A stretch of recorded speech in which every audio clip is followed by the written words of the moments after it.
Que bom, estamos juntos mais uma vez. E para falar sempre de um assunto relacionado à nossa arte. Sempre com muita alegria, com muito prazer, eu procuro desenvolver o tema que sempre me é sugerido. Desta vez, eu vou falar sobre um assunto que, na verdade, não foi bem uma sugestão, mas foi oriundo de uma conversa, de um bate-papo que eu tive com o mágico Igor Medeiros e que ensejou essa ideia de comentar aqui no quadro Por Dentro da Mágica.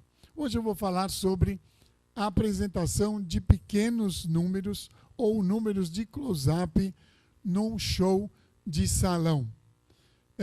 É muito comum, são muitos mágicos que me perguntam que números, que tamanhos de números seriam adequados para se apresentar numa apresentação de salão e se um número de close-up ou um número pequeno serviria para a apresentação de salão. Bom, eu costumo sempre começar as minhas respostas da seguinte maneira.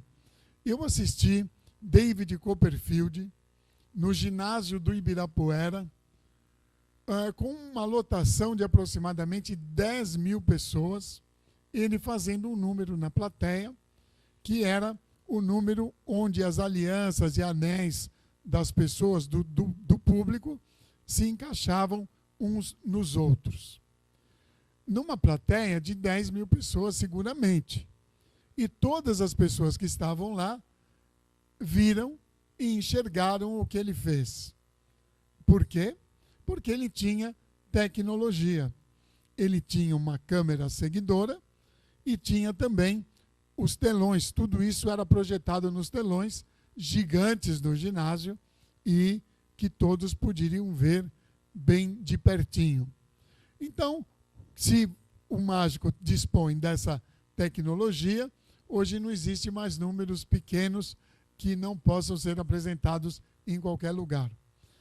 Uma outra situação também, vivida por mim, eu fazia uma excursão, uma caravana, nós viajávamos para várias cidades do Brasil e trabalhávamos em clubes sociais e lá, normalmente, os lugares são pequenos, de médio porte. Então, eu levava um repertório para essa dimensão de espaço. E numa dessas viagens, nós fomos para um clube onde a apresentação foi num ginásio de esportes, um palco gigante e uma lotação também muito grande. Quando eu vi aquilo, eu fiquei numa situação complicada, porque eu não tinha números para aquele espaço que me parecia um espaço muito grande. E comentei com o empresário para o qual eu trabalhava, que também nos acompanhava no show, e comentei que eu não tinha o número para aquele espaço. Então ele me disse o seguinte: olha, nós temos uma excelente iluminação que vai permitir que você seja visto por todas as pessoas que estão aqui neste lugar. E temos um sistema de som muito bom e todos ouvirão o que você vai falar. Se todos virem e enxergarem o que você está fazendo e ouvirem o que você está fazendo, fique tranquilo que não haverá problema. E, de fato, embora os números não fossem de um tamanho adequado para aquele espaço, funcionaram muito bem, porque o público conseguiu me ver bem. Então, hoje nós não podemos mais dizer que não existem, que os números pequenos não possam ser apresentados em qualquer ambiente. Porém, na magia, na apresentação de mágica de salão, existem algumas situações que precisam ser analisadas. Por exemplo, normalmente, um mágico atua no mesmo nível em que está a plateia acomodada. Esta é uma situação complicada, porque normalmente as pessoas que estarão na primeira fila sempre vão conseguir ver o que o mágico está apresentando. Mas a partir da segunda fila, dificilmente consegue ver o que o mágico está apresentando, porque, às vezes, o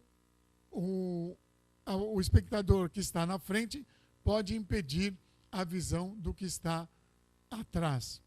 Então, quando nós estamos no mesmo nível do público, nós temos que tomar cuidado com os números que sejam números que sejam executados para baixo da linha do peito.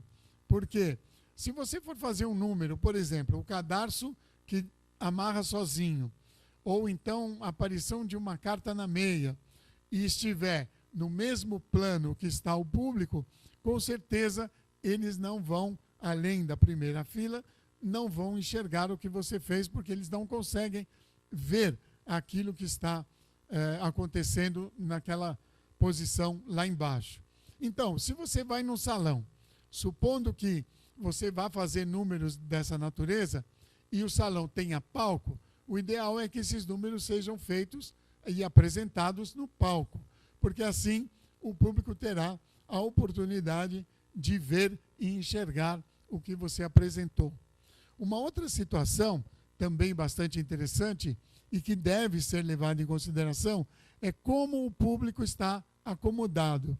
Num salão, o ideal, aliás, em todas as plateias, mas no salão principalmente, o ideal é que as cadeiras não fiquem umas atrás das outras.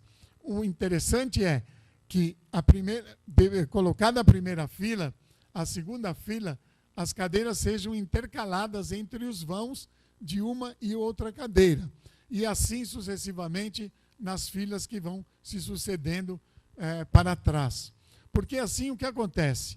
O espectador que está atrás, ele usa o espaço que fica entre um e o outro espectador que está na frente dele para ele poder ver o que está acontecendo.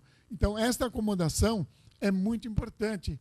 E isto também compete a nós mágicos examinarmos no momento em que vamos trabalhar. Se não estiver arrumado de acordo, nós temos que agir e arrumar.